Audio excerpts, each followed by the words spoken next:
How's punters? Welcome to 2023 and welcome back to the Best Sports Betting Podcast. We last ended off with the World Cup where I think we both fancied France. Argentina ended up winning. I think I'm pretty happy about that one.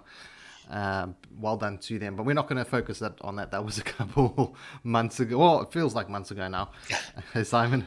It does, absolutely. And you hit that nice, I think it was it 40 to 1 or 40 to 1 on Messi to win the Golden Boot. I didn't get it. I didn't get it because Mbappe was the top scorer, I think it was. Oh, sure. Yeah. I just realized that, yeah. I had everything but that one because Mbappe scored 2 goals, I think it was in the finals. So no, you got a hat trick. Yeah. You got a hat trick. Oh, you got 3, of course. Yeah, you got a hat trick. Yeah. So that killed off that one. But Oh, hey, man, that's unfortunate. nah, it's all right. Like I actually logged into one of my other betting accounts and I discovered there was 2,000 rand sitting there from some random bets that I'd taken. On Argentina to win as well. So actually, I mean, I don't think it was a profitable World Cup. I think I broke even overall, but it was fun. But anyway, let's not focus on that. Let's jump into what everyone's kind of been waiting for, which is the EPL, and it's been a kind of stop start to the to the new year. I mean, Newcastle's still looking fantastic, picking up some good results. But we've had FA Cup over the weekend, so some of these results are from a couple days back. But I think we'd rather discuss how things are looking, like shaping up on the table, and then we'll jump into some of the upcoming matches. Arsenal still sitting in first. They drew with Newcastle last time out. So I think Arteta he did throw a fit or two because of some penalties that he wanted. Yes. Anyway, I'm not gonna make I think the one he had a shout on maybe, but they both went to VAR. VAR turned him down. So he's now only 5. What's it like? 5 points or 5 points? Arsenal 5 points clear of City, top of the table. Newcastle sitting in third now, and I think a steadily improving Man United. Very much improved. Sharing their place there with Newcastle, looking better. But sure, I mean, just looking down that table, I mean, you have to think Chelsea sitting barely holding onto the top half of the table after a disappointing run of results. Not looking great. They're also Liverpool still laying down there in 6. But some interesting results. I mean, Liverpool obviously being put to the sword by Brentford at 3-1 on the 3rd of Jan. That was an upset, eh? That was certainly an upset. And we mentioned the Newcastle Arsenal draw. Newcastle will be pretty happy with that result at the Emirates. I mean, Spurs just mantling Palace 4-0. That was at Selhurst Park. And a very absorbing game between City and Chelsea. Very tight game. And I think, I mean, City were heavily favoured there. And I think Chelsea had quite a good show of themselves, actually. Yeah, Chelsea just not getting the results. The results just aren't going their way at the moment. I think they're going to spend a lot of money in this transfer window. Yeah. I think they've already got a couple of players. I can't quite remember the names. The ones that Man United wanted to sign. So it's going to be interesting. I don't think Newcastle are going to hold into that top 4 spot, to be honest. Just looking at everyone around them. Man United right there with them. Spurs, Liverpool, even I know Liverpool are still 7 points behind, but a lot can change in the season. Even though Liverpool, I think, are the talking point. How bad have they been this season so far? Hey? Yeah, absolutely. Well, talking about City though, and the table, and if you look at the sort of overall picture, I mean, the bookies are holding steady though. Yeah. Arsenal might be 5 points ahead. I know we're still fairly early in the season, but they're not budging on that price. I mean, they're still sitting 4 to 7 favorites to win the league. So, if you confident in Arsenal and you think they can make it count and go all the way. Take a bet now. It's not great odds though. The odds I was having a look on the odds on Arsenal a couple of days ago, and they weren't great. I mean, let me bring them up here quickly. Arsenal are 2.65. It's just, I mean, you're sure that they're 5 points clear. Blah blah. You know, if you give me like 5 or something, I would take. Yeah, no. Look, I agree with you. I don't necessarily think there's value in Arsenal, but I think it's interesting to see the bookies. They're holding their line there. They know that it's a long season, and.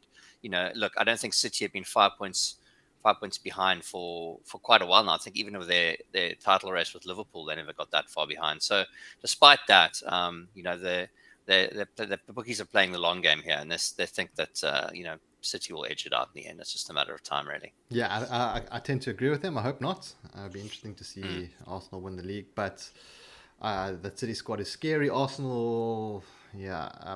The thing is, Arsenal always have the wheels come off at some point in the season. And I always talk about the Arsenal train. That Arsenal train has been running for a while now, Yeah.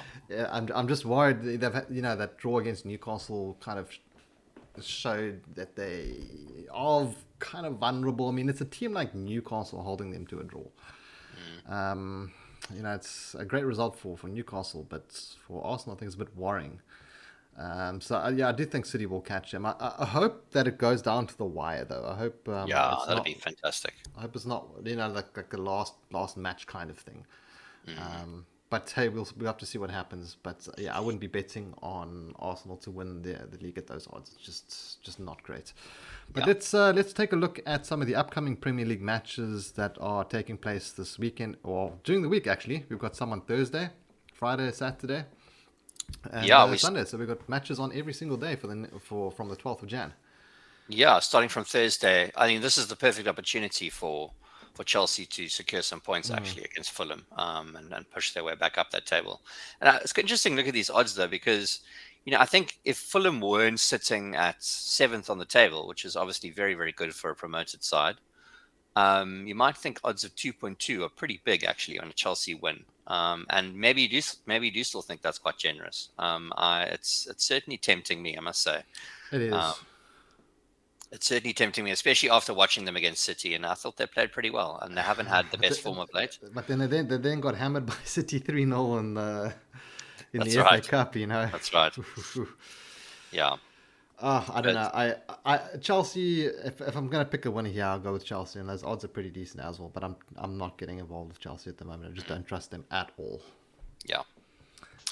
Then sorry, go ahead. Sorry, no. Just interesting as well with that one is you can also kind of look at this from the angle of it's sort of, is this the last opportunity for Potter to kind of save his job, though it doesn't look likely. The pressure is obviously all on him. So those factors also worth considering in when you come into a match like this early in the season. So such a big mistake getting rid of his name, but Tuchel. Yes, Thomas Tuchel. yes, it was such a mistake doing that after just like a couple of games. And if they get rid of Potter now, it's just going to be another shot in the foot. Let him see out the season. Absolutely, no, I agree. And I read somewhere that if they do sack him in the next, I think it's like 10 days or something, it'll break a record of the most 5 sackings in 12-month period or something. Who holds that record? Man United. Breaks them. More than likely. I'm not sure if that was a Chelsea record, if that was a Premier League record, but basically the most sackings in I'm not sure what the time frame is, but it is getting a little silly now, I think. Yeah, no, that's you got to stick with him. I mean, he did a good job at Brighton. You really got to give him a chance at Chelsea. Yeah. Anyway, then we have the next day, the Thursday, we have Aston Villa taking on Leeds. Not too much from that one on my end. Not really interested in that match. Mm-hmm. Then the big one on Friday is the Manchester Derby, United taking on City, and I think that's going to be an absolute cracker of a match. United are heavy underdogs in this one. City are 1.81, and I can't help but lean for a result for Man United here. The odds are just too good. They're playing at home. They're playing very well. Rashford is in some crazy form at the moment. Yeah. Look, the City are a better team, hands down. Yeah, look, I agree. I think, this is the 189th Manchester Derby, which is quite something. That goes back a long, long way. But I agree with you. And I mean, look, the City are on a 3-match winning streak in this rivalry. And the last match was a great one. If you remember that one, ended 6-3. It was only a couple of months ago, actually. It was in early October, if I recall. And that was when Eric Haaland, I think, scored his first hat-trick of the season. Or maybe it was even his second. But an amazing match that. Obviously still dominated by City, but in a 9-goal thriller, it was brilliant. But I agree with you. I think odds of 1.81 are pretty short. And if you think they were the same price, City, to beat Chelsea last week at home. And I think that United are in better nick at the moment than Chelsea. So... yeah, I think United are being a bit disrespected there by that price, and I would have them at about evens City to win this one. So I think there's definitely a bit of value in United there. Yeah, I mean, like City should win this one, but Man United just with the current form and playing at home, they're not to be taken lightly. So I don't really want to bet on this one. I don't want to get involved in goals or overs or unders. I'm just going to be a neutral spectator, like completely neutral. I can make an argument for both, but I just feel that Man United have what it takes to get a result. It might not be a win. So maybe something like the double, maybe a double chance rather than the draw on a bet. You're getting almost evens on the double chance here. Yeah. Both teams to score doesn't really appeal at 6 points, 1.64. Not going to get involved in that. That's too short. So, yeah, I don't know. It's a difficult one. What do you think? Is it going to be Man United or draw or Manchester City? Look, if I had to pick a side here, just based on the odds, I would have to go with United. I mean, you have to think that City still have the better chance, and the odds are not incorrect. There's no doubt about that. But I would certainly lean towards City just for the simple fact that, lean towards United just for the simple fact that I would have priced City at about even money, not 1.8. So I think there's just a little bit of value on United there. But look, I mean, City are definitely the worthy favourites. I remember we were speaking a couple months ago about Erling Haaland scoring in every game, and this is the beginning of the season, and he was scoring in every single game, pretty much. He was banging hat tricks left, right, and centre. And we asked for some odds on Erling Haaland to start and not score, and I think those odds have dropped drastically now. I mean, yeah, because they were offering 3-1. I'm sure they'd offer more now. Yeah, no, it's he's still the absolute beast of a player, and he's going to score an incredible amount of goals this season. But he has seemed to have kind of calmed down a little bit. Yeah, I mean, those things always is just to revert to the mean. It's over a short sample size, you're going to look at someone's results and it's going to look obscene. But over a whole season, it's bound to level out a bit. Then Brighton taking on Liverpool. Kind of interesting matchup here. Brighton pretty solid. Liverpool are just blowing hot and cold. Not so hot. I'd say warm and cold. Yeah, lukewarm and cold. Yeah. Nunez just that dude. One match you can't finish, and the next match he scores a cracker. Like, I don't know, that he's just such a raw kind of player. But he really needs to work on that finishing, man. Like, geez, I think he's had some of them. I can't remember what the stat was, but like expected goals or whatever it was. Yes, I think he's up there with the top players for expected goals, and he's just fluffed so many chances. It's, I mean, they'd be in a much better position, I think, if they had someone who could actually finish. Definitely, he'll come right at some point. But anyway, this match, I don't know. I think a draw. Over here, I'm not going to be getting involved in this one. I certainly won't be backing Liverpool there. Yeah, well, I mean, it's not a bad price if you're a Liverpool fan and you want to get some decent odds. Yeah, but their form. Yeah, look, I mean, Brighton. I think Brighton can get results against anybody at home, and sort of out of touch Liverpool on the road. No, thank you. As I said, I'm not rushing to back Brighton at that price because I think it's actually been built in. I think that the bookies are giving Brighton the respect they deserve in that price. Yeah. But I'm certainly not going to back Liverpool there. Then Liverpool's neighbour Everton taking on Southampton. Another match. Ooh, Frank Lampard, has he been sacked yet? I haven't been. I'm not even sure, actually. I haven't been following the news. There was a lot of talk of his sacking. I just kind of stayed out of it because of all these FA Cup breaks. It's so annoying. You have the World Cup and then you have a Premier League couple of fixtures and then you have the FA Cup and So a bit difficult to keep up, but they're taking on Southampton. Not really interested in that one. Forest taking on Leicester. Leicester actually not badly priced here at 2.55. They've been really good at keeping clean sheets. I'd be tempted to take both teams to score no in this one at 2.1. It's the only value that I kind of found in this match. Sure. I don't want to back either side here. I think Leicester. I think it's going to be a draw. I think this is going to be like kind of one of those 1-0, 0-0. So that was the only bit of value I found in that match. Sure. Then Wolves taking on West Ham. Also not that exciting a fixture. West Ham have had quite a fall from grace. They have.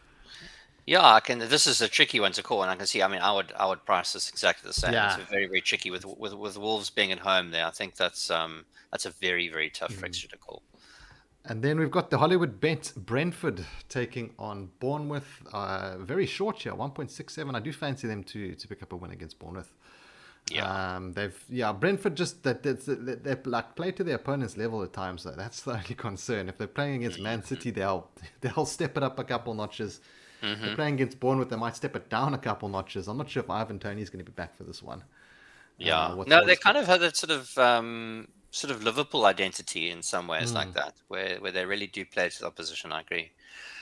Look, it's it's always quite scary backing a newly promoted side at odds like that, even if they are at home. But yeah, I mean, you have to think that they're worthy favourites there for sure. And then Newcastle taking on Fulham. It's a double game week for some teams, and I fancy Newcastle here, regardless of what happens between Chelsea and Fulham. Yeah. 1.58, not the best odds. But Newcastle haven't scored a goal in 2 matches, though. Last 2 matches have been 0-0. So hopefully they can bag a couple, put on an entertaining show. Look, I suppose, I mean, playing against Arsenal at the Emirates, you're obviously going to have a quite a different approach. That would account for one non-scoring match. But yeah, that is obviously something to consider for sure. And then the other double game week is we've got Chelsea taking on Crystal Palace. I do fancy Chelsea at 1.66 playing at home against Crystal Palace. Once again, regardless of what happens in the Fulham game. Just those odds are a little bit too short, so I don't think I'll be getting too involved in that one. And then we have another one, Super Sunday, where, well, not quite Super Sunday, we have a big one on Sunday, where it's the North London derby, Simon. Yeah, it's brilliant to have those 2 fixtures, one after the other, the Manchester derby and then the North London derby. Too bad they didn't have them on the same day, though. Yeah, yeah, absolutely. Yeah, I must say that looking at this, I mean, I see some value in Spurs. Yeah, I must be honest. At odds of 3.3. I mean, look, standing in front of this Arsenal train, as you were mentioning earlier, might be a death wish. But for me, this one though is not a match I'll back on a draw no bet or a double chance. I'm going to back Spurs here. I want a bigger payoff for taking this kind of risk. So. Yeah, I think that Spurs are actually kind of they've been sneakily good. Look, but without doing too much wrong, they've sort of been not that they've near the bottom of the table or anything. They're sitting in 5th, but they're kind of without doing too much wrong have sort of managed to sort of just slide down a little bit, and I still think that they're a solid team. But for me, again, one of these situations where it's like an all or nothing. I don't want to sort of half get with Spurs. I want to just back it straight out. And as I said, I'm still kind of sort of undecided, but it still looks like the right side for me. I don't like Arsenal at that price. And it's a North London derby and Spurs. Yeah, I mean, they're playing at home. It's both teams to score. Let me guess, 1.6. Ooh, yeah, 1.64. So no value there. That's what I think is going to happen. I'm going to have both teams scoring a 1-1 kind of game. Maybe both. I don't know. I can't look. I think Arsenal are coming into this one, needing to win it. Like, I don't want to say desperately, but it's a big match for them. Drop this match, City pick up a win, then you suddenly down your lead's down to 2 points. Yeah. So there's going to be a lot of pressure on Arsenal. I do like Spurs to get a result here, but I don't know.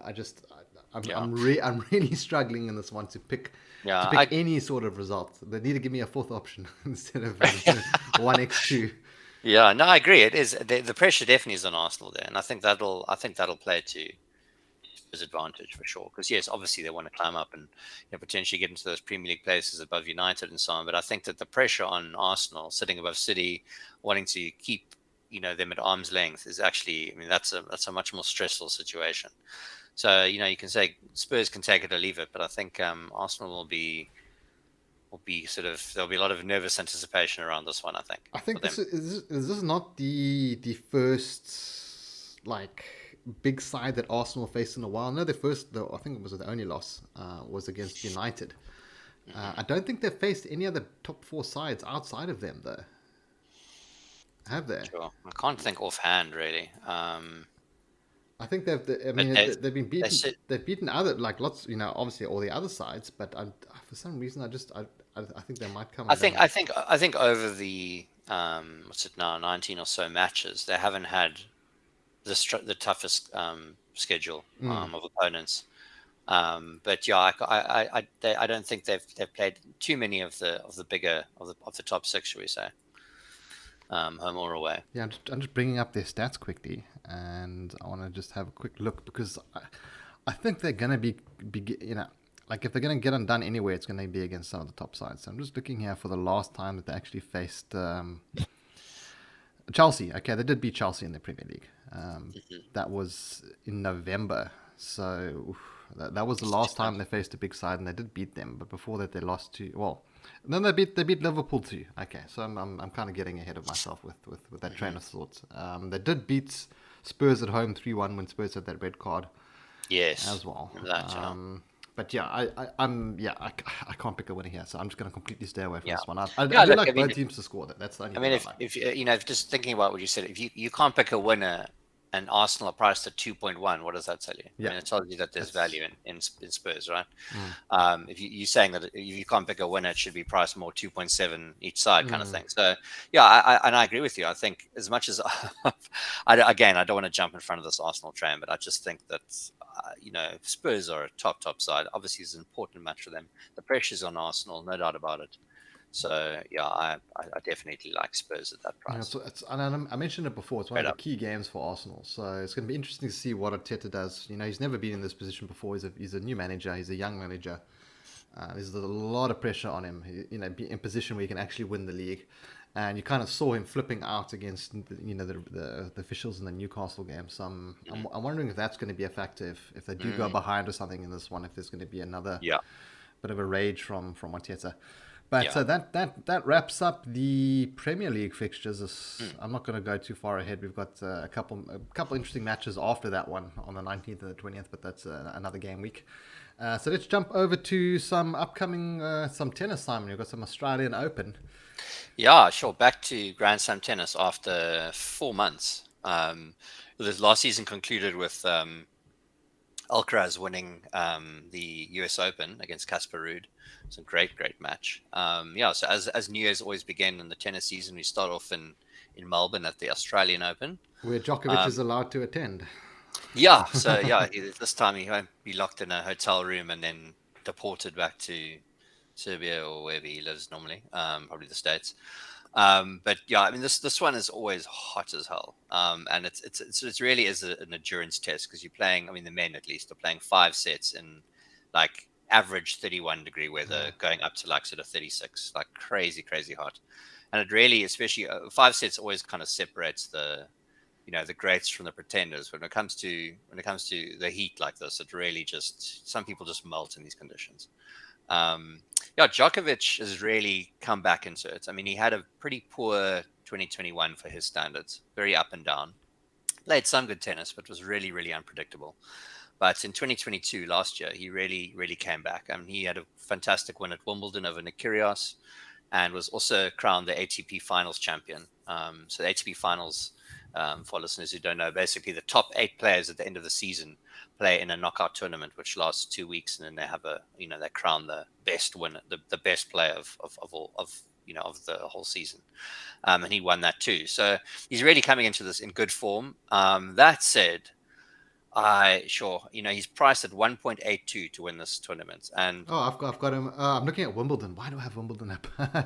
Sorry. Maybe just because I mentioned Wimbledon now. There we go. 1.79. Oof, that is terribly short. Jeez, yeah. The fact is this: he's got the best chance of winning. There's no doubt about that. But for me, you back a player at this kind of price. You're taking a chance on somebody who is getting towards the end of his career. He might have a year or two, and maybe 3 even. Maybe 4, but probably more like 2.5 years left in him. And that's risky, in my opinion. He's much more prone to injury than he used to be. He's not the absolute, brick shithouse that he used to be. He does injure. He does get injured. So to me, that's just such a big risk. As much as I think that he's the worthy favorite, I just can't back him at that price. So looking down the odds board, out of the long shots, I think Tsitsipas at odds of around 14.3. That's what it's available on Betway.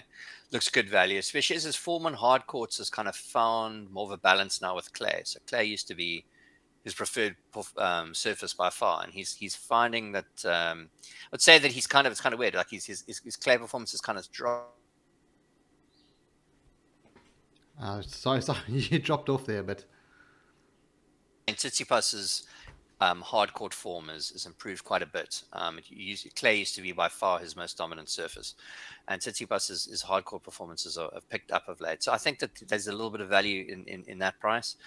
For Felix Auger-Aliassime, is also pretty tempting at about 15.7.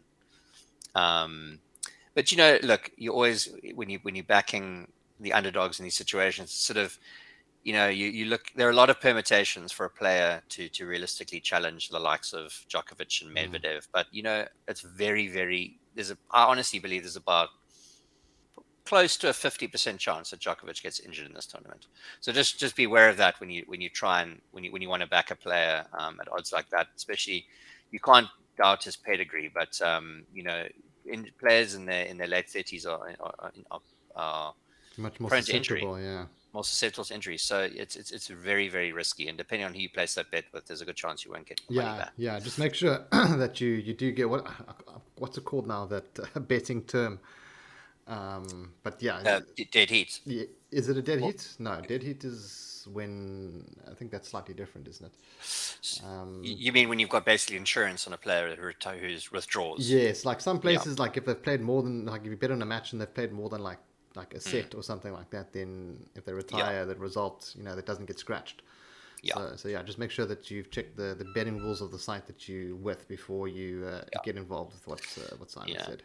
Look, that said as well, you got to, if you for Djokovic backers or people are keen on backing him. I mean, the fact as well is that he's on the verge of potentially surpassing Roger Federer's Rafa Nadal's record as well. So he's an incredible player, and you could make the argument that he's not, he will just keep going until he reaches that record.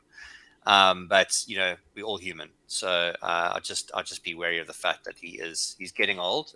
He's a brilliant player, but he is also in a league of his own. So I don't want to put you off backing him. He is the favorite. I'm not backing anyone to win a tournament at 1.79. It's in Australia, no way, sir. But at the same time, it obviously bears a big risk. The bookmakers are covering their tracks there more than honestly believe they don't honestly believe he's got a 60% chance of winning this tournament. It's more just a liability protection exercise. So just bear that in mind. And then, Simon, let's jump over to some crickets where South Africa was humiliated. I want to say during the New Year's Test, I didn't catch any of it. I just caught the results. Lots of disappointment again for the Proteas. Yeah, I mean, it's Test cricket is something in the beginning of the year which I've always sort of hold dear in my heart. Having a pint in each hand at Newlands and wearing a wide brimmed hat and all that. Very, very mlungu, but hard to beat in terms of a fun day out, I think. But there was nothing like that in Cape Town. It was in Oz this year.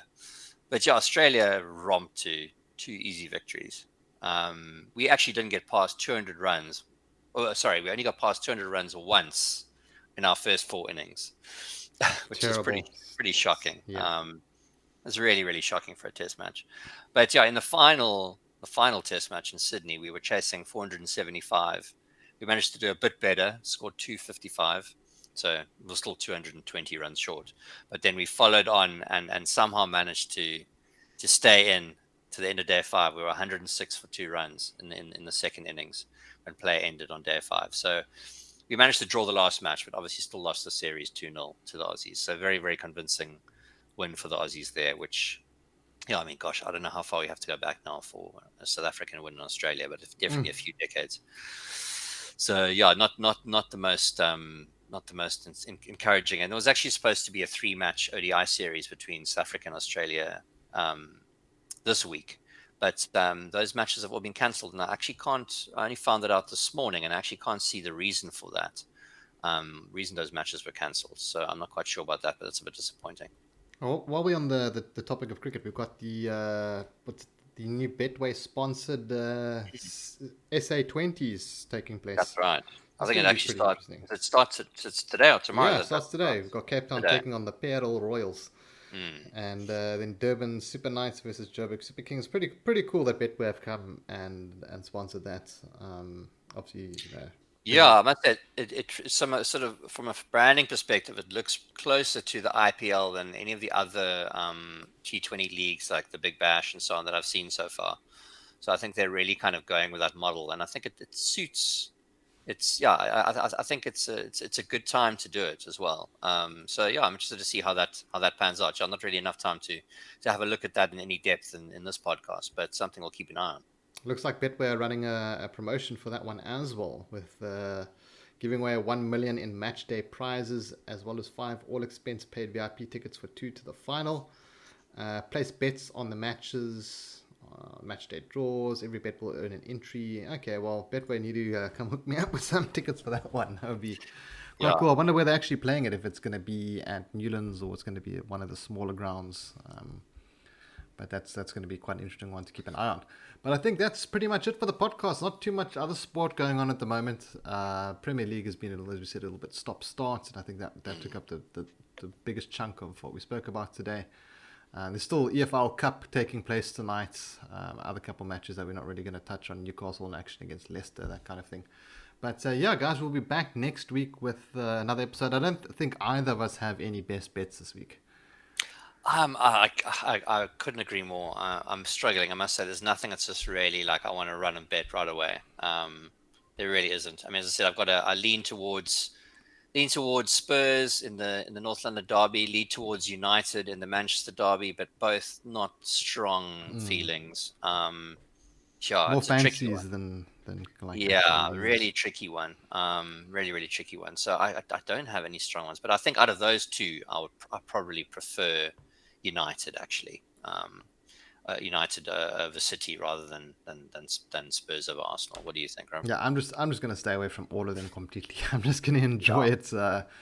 It's I don't know, like the World Cup, we had so much going on. It's good to have the Premier League back. Where I don't know, where it's quite different. I think the qualities are a lot better as well. I kind of got tired of watching guys pass the ball around in the World Cup. Missing chances, that kind of thing. So it's good to have it back. So I'm just going to enjoy those 2 big fixtures on Saturday and Sunday, and just hope that Newcastle can pick up a win as well when they take on Fulham. I think that's all I'm going to be doing, but I'm not going to be betting on anything this weekend at all. But yeah, guys, that brings us to the end. We'll catch you guys in the next one, and enjoy the matches. Cheers.